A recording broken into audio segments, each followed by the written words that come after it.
This is K2 News, the spirit of the Northwest. It had to be said, the Oregon State Highway Division not only had a whale of a problem on its hands, it had a stinking whale of a problem.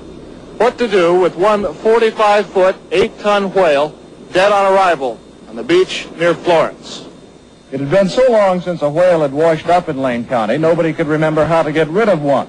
In selecting its battle plan, the Highway Division decided the carcass couldn't be buried because it might soon be uncovered. It couldn't be cut up and then buried because nobody wanted to cut it up, and it couldn't be burned. So dynamite it was, some 20 cases or a half-ton of it. The hope was that the long-dead Pacific gray whale would be almost disintegrated by the blast, and that small pieces still around after the explosion would be taken care of by seagulls and other scavengers. Well, I'm confident that it'll work. The only thing is we're not sure just exactly how much explosives it'll take to disintegrate this thing, so the scavengers, seagulls and crabs and whatnot can clean it up. The dynamite was buried primarily on the leeward side of the big mammal, so as most of the remains would be blown toward the sea. About 75 bystanders, most of them residents who had first found the whale to be an object of curiosity before they tired of its smell, were moved back a quarter of a mile away.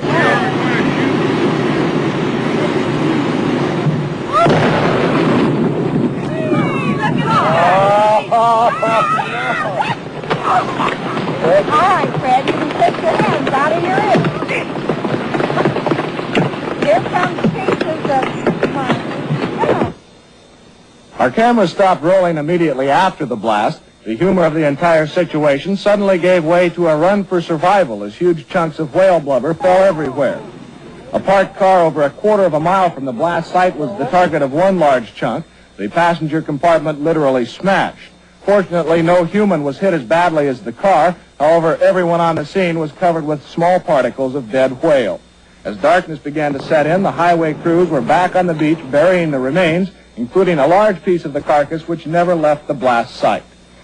It might be concluded that should a whale ever wash ashore in Lane County again, those in charge will not only remember what to do, they'll certainly remember what not to do.